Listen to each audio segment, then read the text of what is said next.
हस्पिटलमा गयो भने पैसा लाग्थ्यो, यहाँ फ्रीमा जजाउनु पायो, एकदम मन खुसी छ।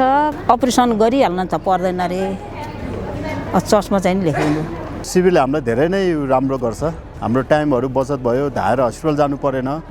हामी सुनेर यहाँ आयौँ, एकदम राम्रो भयो, 10-20 मिनटमै हाम्रो काम भयो, राम्रो भयो। काठमाडौँको कागेश्वरी मनोहरा नगरपालिका 1 गागलफेदी स्थित ट्र्याङ्क्विल शान्ति पाठशालामा निशुल्क आँखा तथा दन्त स्वास्थ्य शिविर सम्पन्न भएको छ।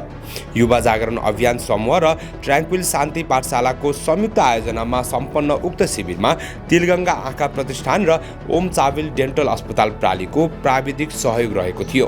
2082 चैत्र 27 गते आयोजित शिविरमा आँखा सम्बन्धी विस्तृत परीक्षण, दन्त स्वास्थ्य जाँच, मुख तथा दाँत सरसफाई परामर्श साथै आवश्यक औषधि वितरण सेवा समेत प्रदान गरिएको थियो। कागेश्वरी मनोहरा नगरपालिका वडा नम्बर 1 गागलफेदीका जनसमुदायलाई प्रत्यक्ष फाइदा हुने गरी यो शिविर चाहिँ सञ्चालन गरिरहेका छौँ। यसमा हाम्रो यो शान्ति पाठशालाले अनुरोध गरे मुताबिक हामीले तिलगङ्गा आँखा प्रतिष्ठान र ओम चाविल डेन्टल हस्पिटलबाट प्राविधिकहरू ल्याएर यो कार्यक्रम सञ्चालन गर्दैछौँ। शिविरमा 500 भन्दा बढी स्थानीय बासिन्दाले सेवा लिएको आयोजकले जनाएको छ। परीक्षणका क्रममा मोतीबिन्दु पहिचान भएका बिरामीलाई तिलगङ्गा आँखा प्रतिष्ठान मार्फत निशुल्क शल्यक्रिया सेवा उपलब्ध गराउने व्यवस्था गरिएको थियो।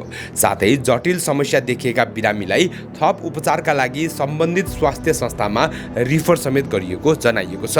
आँखाको जसजना मान्छे यहाँ देखाउन आउनुहुन्छ त्यो मध्ये हाम्रो मोतीबिन्दुको कसैको समस्या देखियो भने यो निशुल्क रूपमा हामी अपरेसन गर्न लैजान्छौँ तिलगङ्गा हस्पिटलमा। त्यसको लागि चाहिँ यहाँ पहिला देखाउन आउनु पर्यो।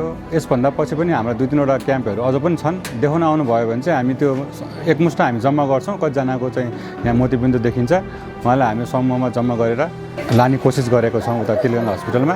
त्यहाँ निशुल्क अपरेसन हुन्छ।